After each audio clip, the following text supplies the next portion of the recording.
Hello, gorgeous souls. Welcome to another fabulous Avian Starseed video. In this one, we're going to be talking about Corvus the Crow Starseeds. And this is a little bit of a quick overview. If you want to watch the even more in-depth Corvus Starseed super session I did a couple years ago, I'll link that below for you. All right. So thank you guys for joining me. My name is Heather of the Starseed Sanctuary, and we've been doing this entire series on avian star seeds. There's so many different avian families, so I'm really, really grateful to be bringing this forth to you. If you haven't subscribed to my channel already, please take a minute and do so. That greatly helps me out. And feel free to like and share this video with someone that is a crow lover. There's many of us out there, aren't there? All right, so let's get into it. So Corvus the Crow. I love crows. The crows are always talking to me. They're always sending me messages. And you might relate to that too if you're watching this. So the Corvus constellation is located in the southern sky, and its name means crow or raven in Latin.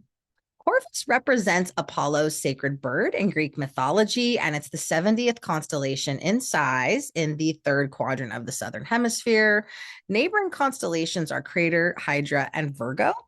Corvus actually rides on the back of Hydra, the water snake. So if you're very connected to Corvus, if you know you're a Corvus starseed, you might also really benefit from watching the Hydra starseed super session because they're so intertwined. All right, so Corvus does not contain a lot of bright stars or deep space objects, but it is home to a famous pair of interacting galaxies, the Antenna Galaxy, and it likely shows the future of what the Milky Way and Andromeda could potentially look like when they collide. Corvus does have one star with a known exoplanet and no Messier objects. So some crow symbolism. Crows symbolize lots of things, but in general, they're very intelligent, quick wit. Crows also symbolize mysticism, creative force, transformation, alchemy, honor, ancestral magic, and shadow work. As a starchetype, the star seeds that are connected to this avian star family are very intuitive, incredibly psychic. They have this ability to connect with other realms, particularly the Bardo space in between this realm, in between the living and the crossed over souls. So, for that reason, Corvus starseeds make excellent death doulas, shamans, mediums. They're really able to connect with those that have crossed over recently or even a long time ago. As with all of the avian star families, they are messengers, but they're very mystic messengers. They're messengers that help connect the liminal, the Bardo space, the afterlife to this life. And they're wonderful healers in many different ways as well. Now, if you're fortunate enough to see some crows in real life, or maybe they pop up in the dream realm for you, that could mean a multitude of things, including some messages around your current life situation, messages around death or sudden changes that trigger you to use your soul wisdom. And death sometimes can mean a literal thing, but more often than not, it's more a metaphorical. A part of you sometimes has to die, right? To quantum leap, to timeline jump. And that's not always a bad thing. And it can also symbolize sightings in real life or in dreams, unlocking the secret or lost knowledge that's within you. Lots of cool symbolism for the crow. Corvus starseeds that have had recent incarnations associated with Corvus, particularly if this is showing up in conjunction to one of your big three, your sun, your moon, or your rising, as well as crow souls that had their original first incarnation in form as a crow or as a being connected to Corvus, are a relatively small group, a little more rare in comparison to some of the other avian star families. And please remember, side note here, that with Corvus energy, it's going to affect each starseed soul in very greatly different ways.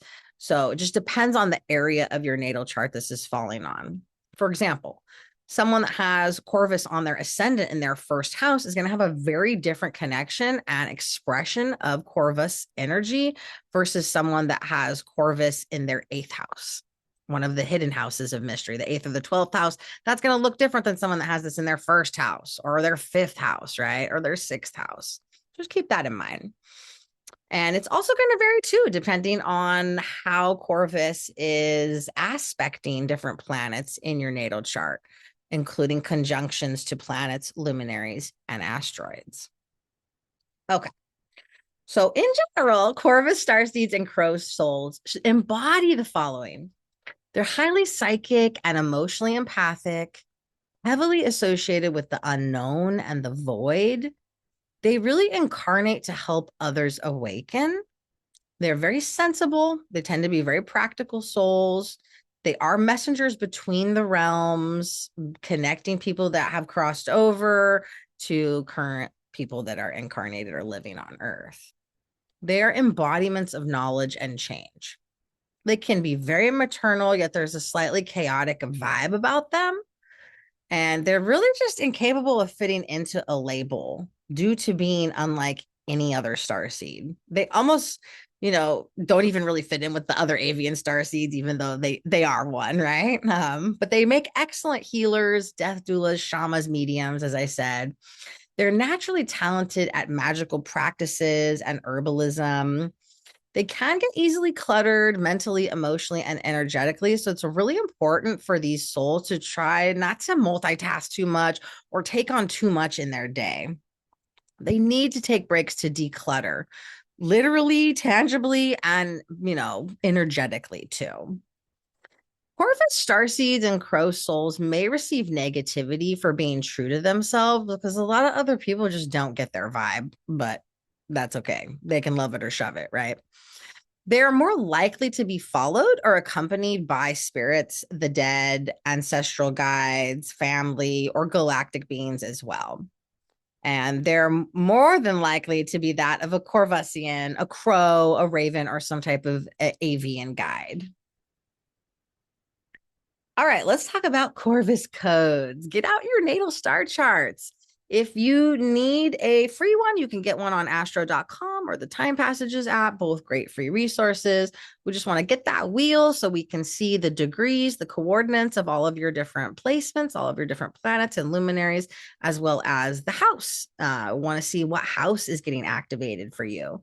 Even if you don't have any conjunctions, oppositions, or obvious aspects in your natal chart to Corvus, it's still going to dominate one of the houses. So that'll show you where you can connect with Corvus energy or where the energy of the crow most affects your current life. Okay. So Corvus Starseed codes. In the tropical zodiac system, which is based on the sun's trajectory across the celestial equator and the fixed solstice and equinox points, we have Ganaya, Gamma Corvi at 11 degrees of Libra, Alchiba, Alpha Corvi, 12 degrees of Libra, Algorab, Delta Corvi at 13 degrees of Libra, and Kraz, Beta Corvi at 17 degrees of Libra. See if you have any planets or luminaries within 1 to 3 degrees of those. You can look for conjunctions, which would be in the same sign, just a few degrees apart. The closer they are to the exact degree, the more prominent that energy is going to be. And if you have a conjunction in the tropical zodiac, you're going to have a conjunction in the sidereal zodiac. What will change is the zodiac sign.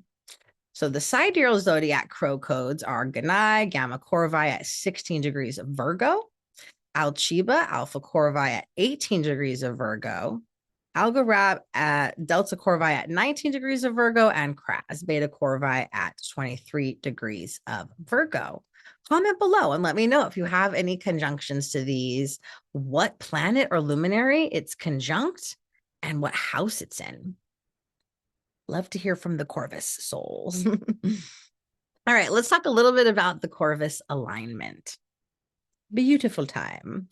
So the Corvus alignment, the sun will be conjunct the Corvus constellation in the northern hemisphere approximately October 3rd through 11th. And that's a beautiful time for connecting with Corvus Crow energy through absorbing some light codes through the sun, just getting some sun on your third eye or your crown chakra. You can meditate outside. The sun is usually pretty nice and hot in the northern hemisphere around this time.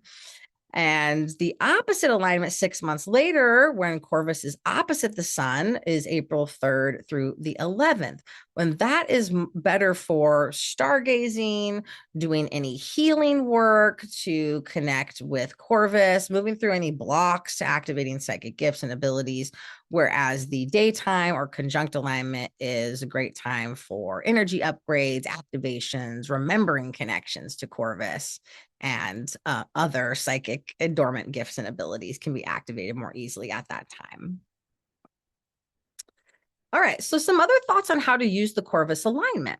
The Corvus alignment is really perfect for spell work, for shadow work, connecting to the liminal, embracing the void, and to see profound truths. Seers and sages alike believe the crow spirit can see throughout time and past the veils. Shamans and lightworkers know that crows are masters of shape shifting. And the Corvus alignment can teach you how to mold your aura into a shape that supports manifestation, as well as to clear out any gunk in that auric field that's preventing you from aligning with the energies that you best need to at this time. One way to train your energy to shapeshift is by watching crows in the wild and physically mimicking their behavior.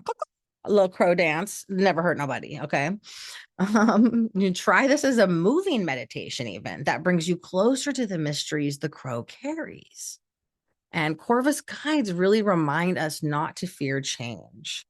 All of us have shadows in our lives that need purging or integrating. And that deep transformation just isn't easy. So the crow steps in to support our efforts with greater insights, especially during the Corvus alignment. You don't need to wait for a starseed alignment to connect with your galactic guides, but the energy is much more prominent and easier to do so during these times. And if you guys want to learn more about starseed alignments, I highly recommend you get the Starseed Alignments and Activations ebook that I'll link below for you. It's a wonderful resource to stay up to date with all of these activations that happen throughout the year. All right, y'all, that was our Corvus Starseed webinar. I hope you enjoyed it. Thank you for joining me on the Cosmic Crow adventure. Love to hear from you below in the comments if you have any questions, and I'll see you guys in the next one. All right, bye.